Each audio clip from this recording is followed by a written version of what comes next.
Bismillahirrahmanirrahim. Hai, Assalamualaikum. Welcome back to Cengkeh Channel. Terima kasih akak ucapkan kepada semua kerana sentiasa memberi support untuk channel ni. Akak bersyukur kerana akak dah boleh stay sampai hari ni semuanya dengan izin Allah dan dengan bantuan daripada korang semua. Terima kasih sekali lagi. Akak doakan agar kita semua dipermudahkan segala urusan, dilimpah ruahkan rezeki, diberikan kesihatan yang baik, dipanjangkan umur, macam tu. InsyaAllah. Amin ya rabbal alamin.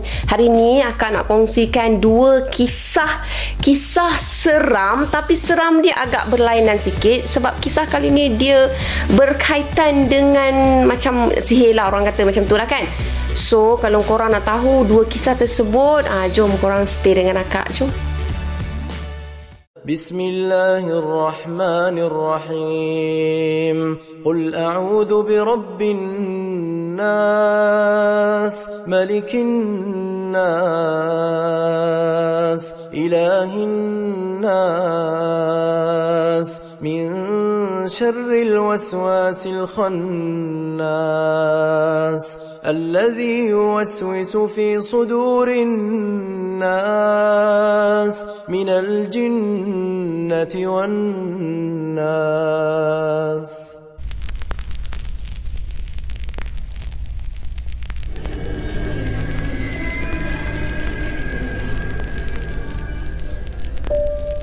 Akak mulakan dengan kisah yang pertama tau.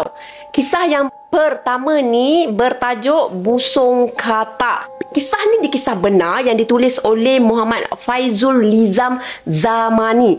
Cerita ni dia tak pernah ceritakan atau kongsikan pada sesiapa pun. Hanya keluarga dia sahaja yang tahu. Akak bahasakan dia sebagai Faizul Lizam. Pernah dulu satu kejadian berlaku kepada keluarga besar Faizul Lizam ni. Benda ni terjadi pada arwah sepupu dia bila mana dia dikenakan ilmu hitam hingga arwah meninggal dunia. Faizul Lizam ni dikiranya baik jugalah dengan arwah ni walaupun dia duduk dekat KL, manakala Faizul Lizam pula dia stay dekat Melaka. Arwah ni dia jenis yang sangat ramah dan mudah berbual. Dari kecil lagi arwah ni memang dia rapat tau dengan semua sepupu-sepupu dia, dan semua sepupu-sepupu dia ni selesa dengan dia sebab sikap dia yang baik. Kejadian terjadi sekitar 15 tahun yang lepas. Masa tu Faizul Lizam dia belum berkahwin lagi. Pada permulaannya kira sepupu dia ni sakit. Masa tu Faizul Lizam dengan keluarga dia pergilah melawat sepupu dia ni dekat KL. Masa tu Faizul Lizam sendiri dirasa pelik tau, sebab nampak macam biasa je, tak ada perubahan apa-apa. Cuma arwah ada menceritakan benda-benda yang pelik tau. Dia macam dia didatangi mimpi buruk setiap hari. Lepas tu ada ketika tu pula dia rasa macam dia tak ingat apa-apa. Dia selalu meracau, tak henti-henti, macam tu lah. Jadi Faizul Lizam ni dia rasa sangat pelik sebab keadaan arwah ni masih lagi nampak normal. Dia mungkin mereka cerita kot. Macam tu lah apa yang dirasakan oleh Faizul Lizam. Sebab kalau kita tengok pada fizikal seseorang, dan seseorang tu bagi tahu dia sakit, dan seseorang tu bagi tahu bahawasanya dia ni datang mimpi, itulah mimpi inilah yang tak logik di akal kita. Of course lah kan, kita pun akan anggap dia ni macam ada something wrong ke, macam ada stres ke, macam tu kan. Jadi lepas tu Faizul Lizam sekeluarga diorang pun pulanglah ke rumah. Beberapa hari lepas tu, beberapa hari je kurang, arwah ni duk SMS Faizul Lizam. Masa tu belum lagi ada WhatsApp, ada SMS biasa je. Lagilah rasa pelik sebab mereka sebenarnya tak pernah berbual melalui SMS. So itulah first time mereka ber-SMS. Ada kalanya seram jugalah dengan SMS daripada arwah ni, sebab sangat pelik tau. Antara ayat yang arwah ni bagi SMS, dia masih ingat. Mana Faizul Lizam ni masih ingat, ingat lupa macam tu lah.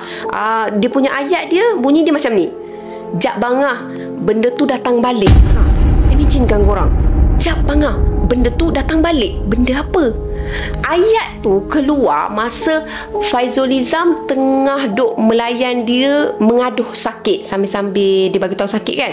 Masa tu Faizul Izam dia dekat tempat kerja, dia pula bertugas malam. Lepas tu dia cakap lah, ayat tu terus dia senyap beberapa hari.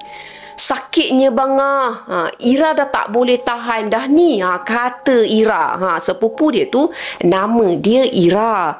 Dia cakap macam ni. Masa tu dia tengah duduk minta tolong Faizul Izam ni carikan orang yang pandai berubat tau. Sebab dia dah tak tahan dengan kesakitan dia tu. Dia dah tak tahu apa penyakit dia. So dia perlukan someone untuk bantu dia, untuk tolong dia. Jadi itu sebab dia call pada Faizul Izam ni nak minta tolong kan.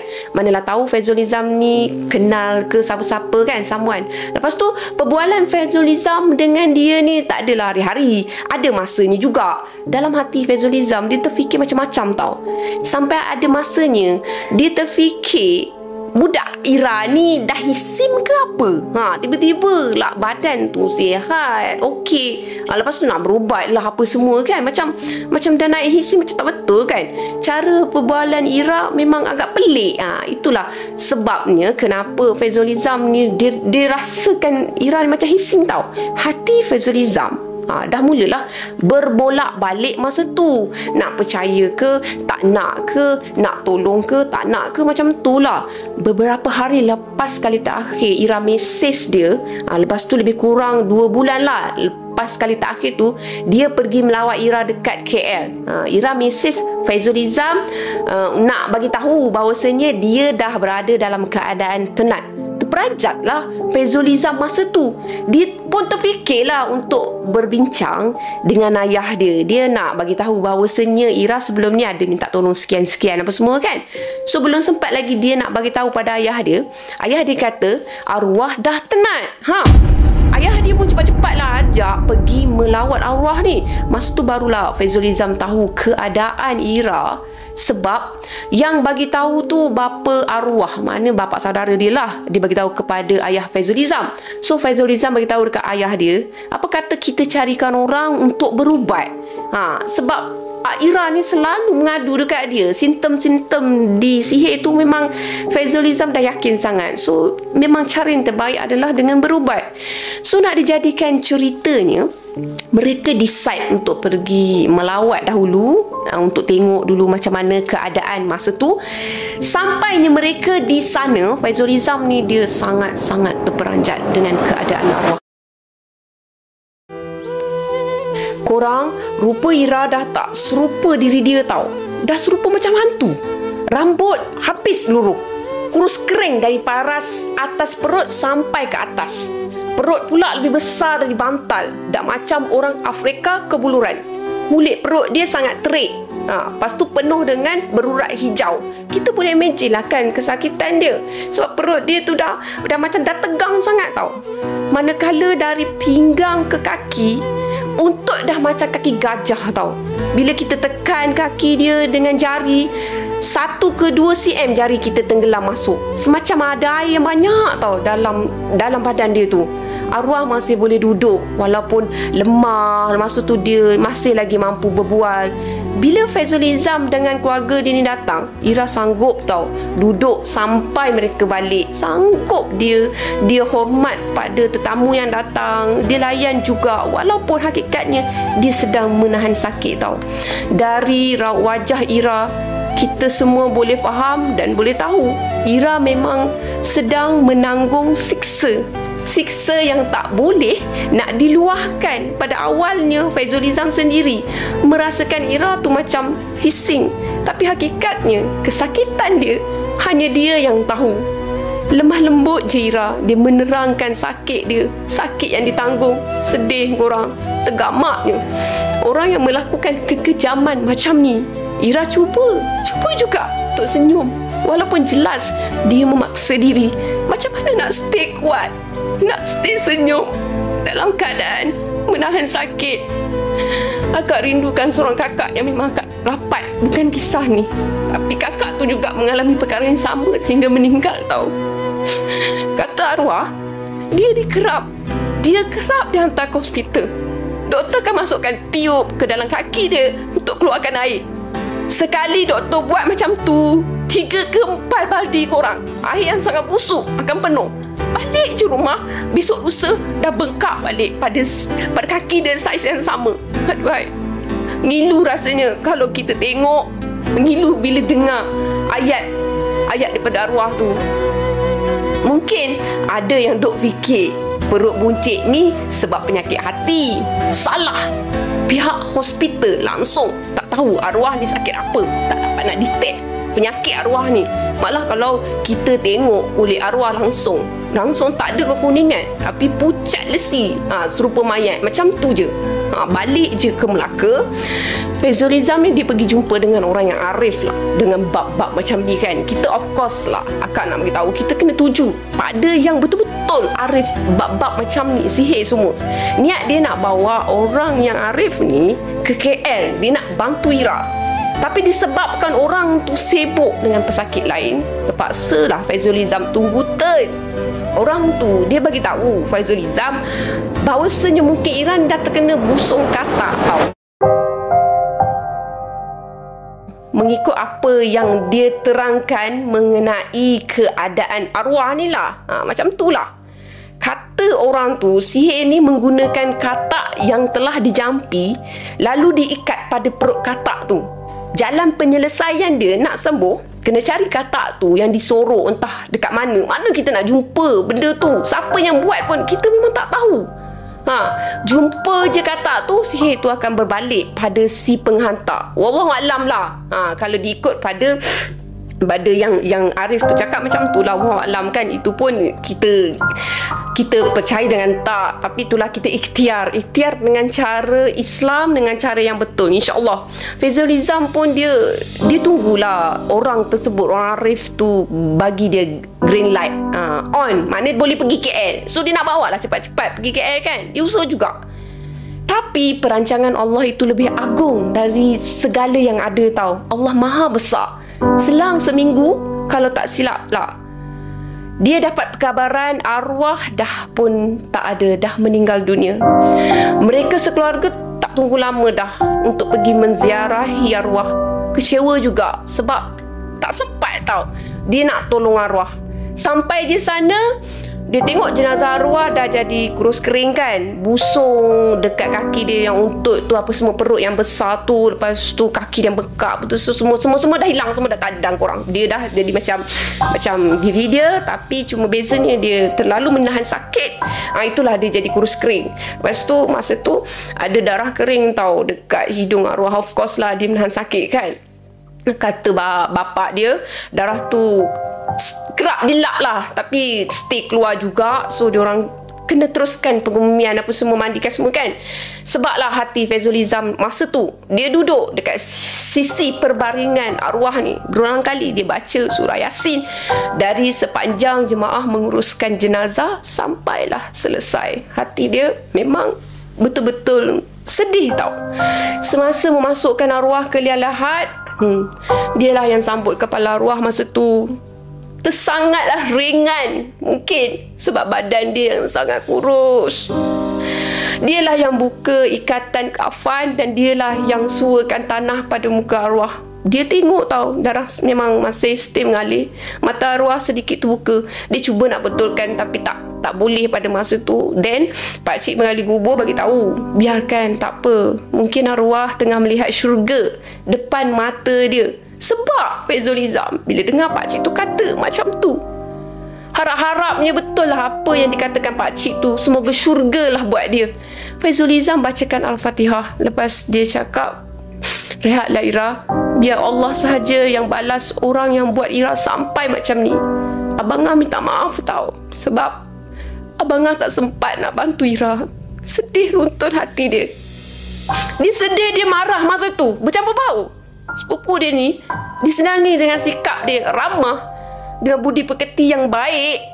Kenapa ada yang sanggup buat macam ni pada dia? Sanggup seorang manusia buat benda yang macam ni pada manusia yang lain. Kejam sungguh. Kalau betul lah orang tu manusia, takkan tergamak dia buat macam tu. Sampai ke hari ni Memang tak diketahui siapa dalang di sebalik perbuatan tak berhati perut tu. Biarlah dia hidup dengan dosa besar yang macam tu. Semoga orang tu diberikan petunjuk akan perbuatan kejam dia. Faizul Izam mohon kepada kita semua untuk doakan agar Allah merahmati roh sepupu dia, arwah Nazirah binti Harun. Moga arwah ditempatkan di kalangan hamba yang beriman. Amin ya rabbal alamin. Besar dosa perbuatan syirik dan kurafat dek kerana termakan hasutan syaitan. Ramai di antara kita yang tega memilih jalan yang salah macam ni. Jangan ikutkan sangat hati yang membenci sesama sendiri. Pujuklah hati agar sentiasa ingat pada Allah. Mula-mula kita paksa, lama-lama kita rela, dan akhirnya kita rindukan Allah. InsyaAllah, InsyaAllah korang. Amin ya rabbal alamin. Selesai untuk kisah yang pertama.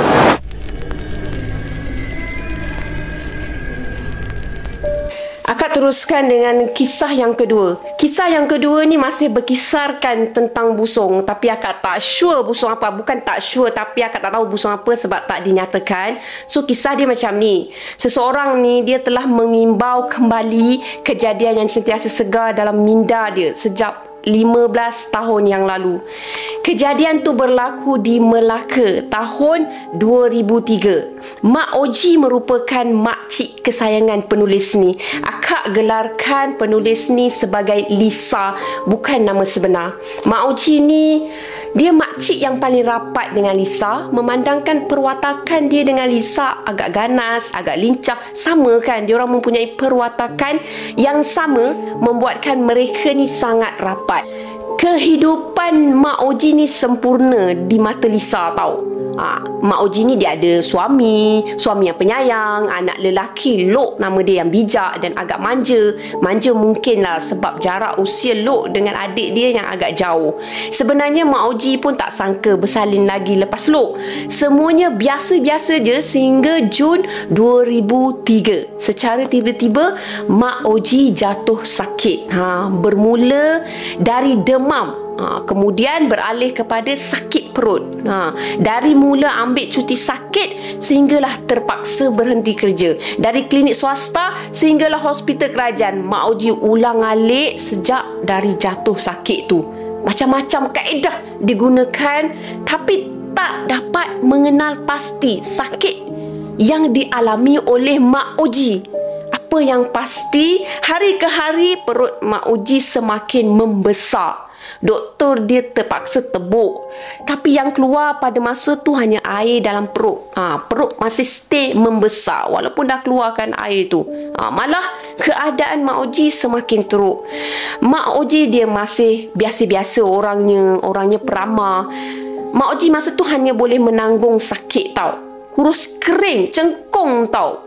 Badan muka Mak Oji pada masa tu hanya perut je. Diibaratnya kalau kita nak imagine macam perempuan yang mengandung 9 bulan. Macam tu lah.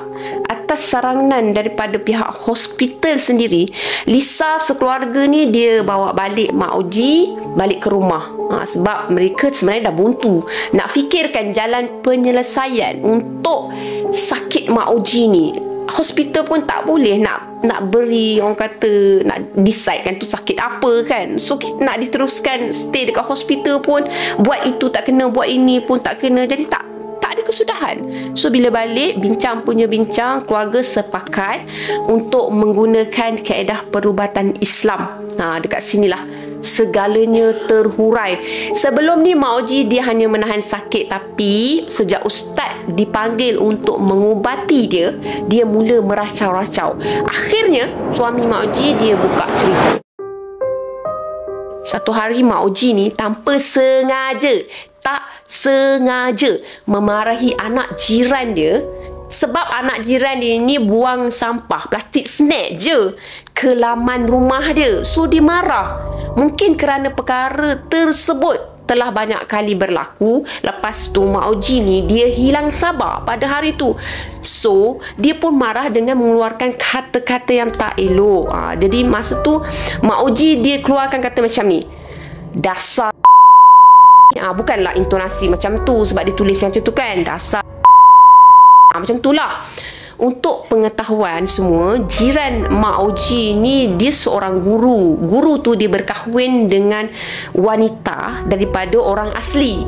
So seminggu selepas kejadian tersebut, berbalik kepada ustaz yang mengubati Mak Oji, pelbagai kaedah yang digunakan, antaranya digunakan telur ayam kampung. Bila dipecahkan telur tu keluar darah, tapi sakit Mak Oji tu tak berkurang. Dipanggil pula ustaz yang kedua. Lepas tu ustaz tu gunakan lendir batang betik. Lendir tu dia sapu dekat atas perut, lepas tu bertukar jadi darah, tapi masih juga tak sembuh. Dan bermacam-macam lagi cara lain dia buat. Macam-macam ustaz dia panggil. Dia bukan tak usaha tau. Mak Oji dia makin tak kenal orang selepas tu. Jadi dia mula meracau. Dia dah meracau tadi, so dia makin meracau, tak tentu pasal, dah tak kenal orang pula. Lepas tu meracau apa semua-semua. Lepas tu pernah lah sekali mereka ni panggil bomoh tau untuk ubatkan Mak Oji ni, tapi kaedah yang digunakan oleh bomoh tu agak tahyul, so mereka stop dekat situ je. Malam tu rumah mereka ni ibarat macam dilanda ribut taufan. Angin bertiup kencang, zinc rumah ni diibaratkan dipijak-pijak tau. Tapi Mak Oji dia semakin nazak, sehinggalah mereka berjumpa seorang ustaz ni. Ustaz ni dia sarankan supaya mereka bawa Mak Oji ni pergi berubat dengan tok batin di perkampungan orang asli. Sebab kata dia benda tu berasal daripada kaum tersebut. Setelah mencari kampung orang asli yang terdekat, mereka pun bertolaklah selepas isyak nak berubat kan. So, dugaan malam tu memang lebih hebat tau. Perjalanan mereka ni diuji dengan hujan lebat, kilat sambung menyambung sepanjang perjalanan. Kuasa Allah Subhanahu Wa Taala, sesampainya mereka ke rumah tok batin tersebut, hujan berhenti serta merta. Tok batin yang melihat Mak Oji ni dia hanya tengok bahagian kepala je. Ayat yang sangat sayu masa tu Lisa dia ingat sampai ke hari ni tau. Terlambat kamu membawa dia berubat. Macam tu lah. Maknanya dah terlambat kan. Menurut tok batin, apa yang dihantar kepada Mak Oji ni memang ingin dibuat ni orang tu sampai Mak Oji ni mati tau. Tok batin tu dia ke belakang rumah. Lepas tu dia kembali semula kepada mereka ni dengan seulas herba tau. Bentuk herba tu dia macam bentuk halia. Lepas tu dia suruh rebus, kemudian bagilah Mak Oji tu minum. Dia cakap hanya mampu membantu apa yang patut sahaja. Selebihnya dia berserahlah kepada Tuhan kan.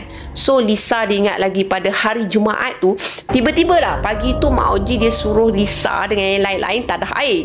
Dia suruh tadah banyak-banyak sangat. Dia cakap nanti tak ada air. Masa tu memang ada air lah kan kalau suruh tadah kan. So macam mana dia boleh cakap nanti tak ada air kan. Zuhur tu dia minta lah nak solat. Jadi mereka ni rasa terkejut, tapi yelah mereka tunaikan hajat dia. Jadi masa tu Lisa, masa dia nak taitkan cerita ni tau, dia menangis teresak-isak tau. Mereka temankan Mak Oji ni pergi ambil wuduk, pakaikan telekong. Lepas tu dia mampu lagi solat berdiri. Lepas tu dia suruh ingatkan, kalau dia terleka dalam solat dia, mana tahu kan. Meruntun tau hati bila mendengar bacaan doa Mak Oji. Setiap baik-baik doanya, dia minta keampunan, dia minta maaf pada Allah Subhanahu Wa Taala, pada Yang Maha Mencipta. Selesai dia solat, dia bangun untuk buka telekung. Secara tiba-tiba dia hampir rebah. Mak Oji cakap dia ada nampak ular besar dalam bilik tu. Lepas tu Mak Oji macam tu lah kan, dia cakap macam tu lah, nampak ular besar kan. Lepas tu mereka ni Lisa semua ni dia bantu nak tenangkan Mak Oji. Dia sebenarnya nak bagi Mak Oji tu rasa macam cool macam tu kan. Lepas tu Mak Oji pesan lah, apa pun yang berlaku, anak-anak dia jangan dipisahkan. Dia tak nak anak-anak dia dipisahkan selepas dia tak ada tau. Mereka dah start tak sedar hati lah bila dah cakap macam tu. Kita pun kalau macam ahli keluarga kita cakap macam tu kan dalam keadaan sakit, kita rasa macam kenapa cakap macam tu. Lepas tu dia minta nak tidur atas katil, arwah mak dengan ayah dia. Maksud tu mereka ni bawa lah pergi tidur atas katil tu. Selepas 6 bulan dia menanggung sakit tu, dekat situlah, dekat katil tu lah akhirnya dia menghembuskan nafas terakhir. Dia pergi tinggalkan mereka selama-lamanya. Masa tu memang keadaan jadi sayu, sedih. Bahagian yang paling mereka tak boleh nak lupa lah, orang kata kepada kita lah, terbaik kan, masa nak mandikan jenazah, mereka guna air yang mereka tadah banyak-banyak pagi tadi. Ingat tak korang? Air yang Mak Oji minta tadahkan. Korang boleh rasa tak dia punya, orang kata bukan seram tau, kita dapat rasakan, Masya Allah, macam Mak Oji tu tahu-tahu je dia dah nak pergi kan. Memang terasa sangat. Dia boleh ingatkan, boleh pesan, sebab dia tahu nak mandikan dia kan memang perlukan banyak air. Melaka memang maksud tu memang air memang sekejap tak ada, memang tak ada. Masya Allah, kalau kita kenangkan, ya Allah, Allah maha besar tau. Ajal maut di tangan Allah SWT. Sakit mungkin penyebab, yang pasti ajal sudah ditetapkan. Mereka sekeluarga ni reda dengan pemergian Mak Oji. Tak ada dendam pun yang tersimpan tau dalam diri mereka. Cuma mereka nak berpesan, berhati-hatilah bila berkata-kata, terutamanya dalam keadaan marah, dan berbaliklah kepada agama walau dalam apa jua situasi dan keadaan. InsyaAllah semuanya akan dipermudahkan. Sekian, terima kasih untuk kisah yang kedua. Sekian saja 2 kisah yang kita boleh sama-sama ambil pengajaran tau. Apa yang baik sama-sama kita jadikan sebagai tauladan, dan apa yang buruk sama-sama kita jadikan sebagai sempadan. Akak tegaskan kat sini, jangan ikut perkara yang tak elok. Kita usaha untuk menjadi baik, insya-Allah. Amin ya rabbal alamin. Jangan lupa untuk like, share dan subscribe channel ni. Terima kasih korang. Bye. Assalamualaikum. Bye. Terima kasih.